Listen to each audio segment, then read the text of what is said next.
أعوذ بالله من الشيطان الرجيم. بسم الله الرحمن الرحيم. ولو أنا كتبنا عليهم أن اقتلوا أنفسكم أو اخرجوا من دياركم ما فعلوه إلا قليل منهم ولو أنهم فعلوا ما يوعظون به لكان خيرا لهم وأشد تثبيتا وإذا لآتيناهم من لدنا أجرا عظيما ولهديناهم صراطا مستقيما. سورہ نساء سورہ نمبر 4 آیت نمبر 66 سے 68 تک کی آیتیں. ان 3 آیتوں میں اللہ تعالیٰ نے یہ بتایا ہے کہ ہم نے تم سے کوئی بہت بڑی سیکریفائسز اور قربانی نہیں مانگی،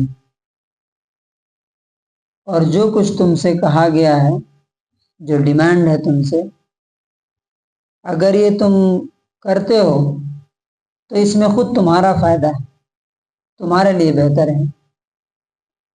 دنیا میں بھی اس کا بدلہ ہم دیں گے اور آخرت میں بھی دیں گے. فرمایا وَلَوْ أَنَّا كَتَبْنَا عَلَيْهِمْ. یہ بات کن کی چل رہی ہے؟ منافقین کی، ہیپوکریٹس، جو سامنے سے مسلمان، اندر سے ان کے اندر ایمان نہیں ہوتا. اور وہ کیوں نہیں ہوتا؟ کہ جب دیکھتے ہیں کہ ادھر کا پلڑا بھاری ہے، مسلمان حاوی ہو رہے ہیں، تو ادھر آ جاتے تھے، اور جب دیکھتے تھے کہ ادھر شاید اب جیت ہو جائے گی تو ادھر چلے جاتے تھے. ان کو اللہ تعالیٰ پر یقین نہیں تھا کہ اللہ تعالیٰ انہی کو کامیاب بنائے گا. تو اللہ تعالیٰ کہتا ہے وَلَوْ أَنَّا كَتَبْنَا عَلَيْهِمْ، اگر ہم ان پر یہ فرض کر دیتے، ان کو ہم یہ حکم دیتے، آدیش دیتے، أَنِ اقْتُلُوا أَنفُسَكُمْ، کہ تم اپنے آپ کو مار ڈالو. اپنے آپ کو مار ڈالنے میں 2 باتیں ہیں. ایک تو یہ ہے کہ خود اپنی جان لے لو، اور دوسرا یہ ہے کہ تم آپس میں ایک دوسرے کو قتل کرو. وہ کیسے؟ جیسے موسیٰ علیہ السلام کی قوم نے جب بچڑے کو اپنا معبود اور گاڈ بنا لیا تھا، تو اللہ تعالیٰ نے یہ کہا کہ تمہاری توبہ اور معافی اسی وقت قبول ہوگی جب وہ لوگ جنہوں نے بچڑے کو پوجا تھا ان کو وہ لوگ ماریں جنہوں نے نہیں پوجا تھا.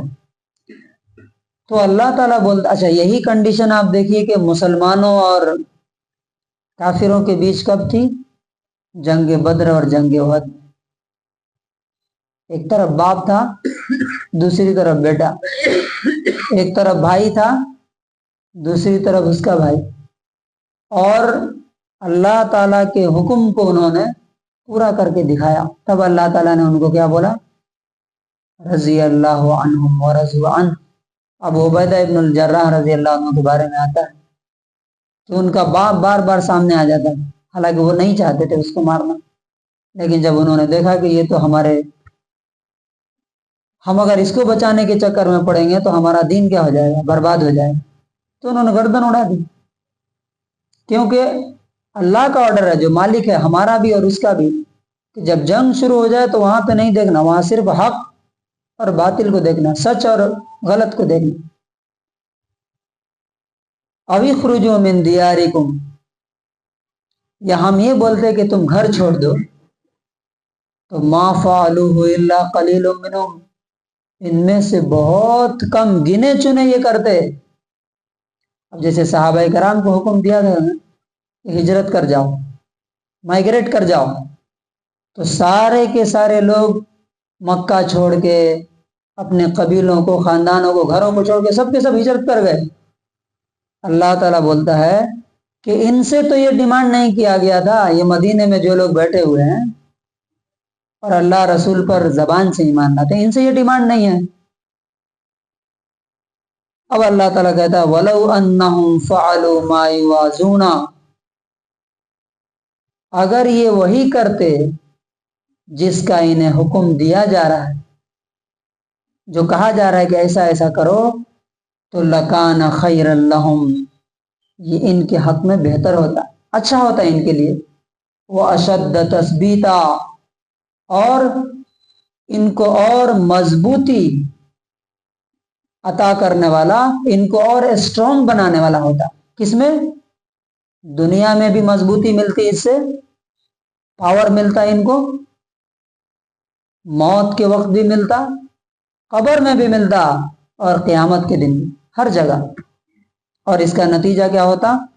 وَإِذًا لَآتَيْنَاهُم مِّن لَّدُنَّا أَجْرًا عَظِيمًا، اس وقت جب یہ ہماری باتیں مان لیتے تو ہم اپنے پاس سے ان کو بہت بڑا بدلہ دیتے۔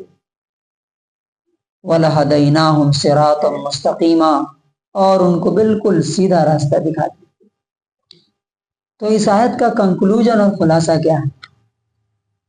کیا ہمیں سیکھنے کو ملتا ہے؟ کہ اللہ تعالی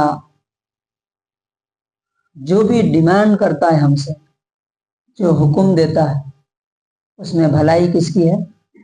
ہماری ہے۔ اس کا ثبوت کیا ہے؟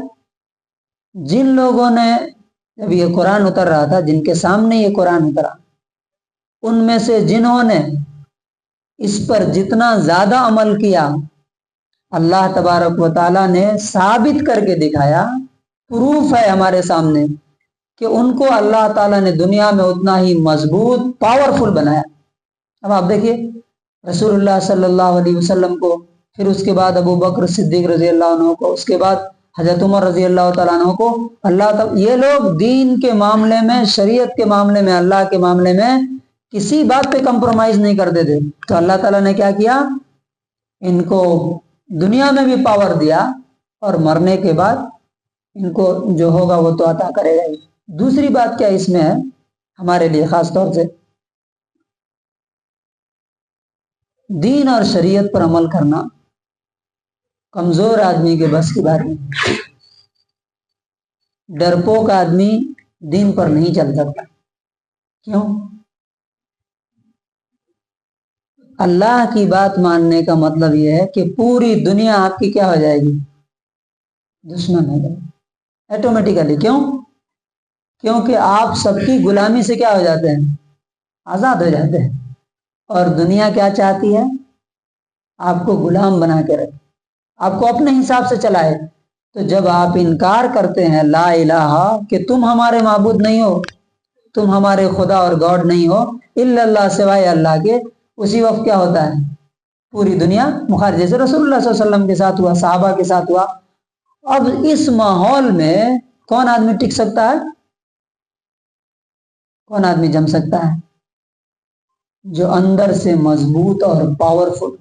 کمزور آدمی اس ماحول میں نہیں ٹک سکتا۔ اس لیے مولانا مودودی رحمۃ اللہ علیہ نے بہت اچھی بات لکھی ہے ایک جگہ، کہا کہ یہ شریعت نامردوں کے لیے نہیں آئی ہے، مطلب تھرڈ جینڈر کے لیے نہیں ہے۔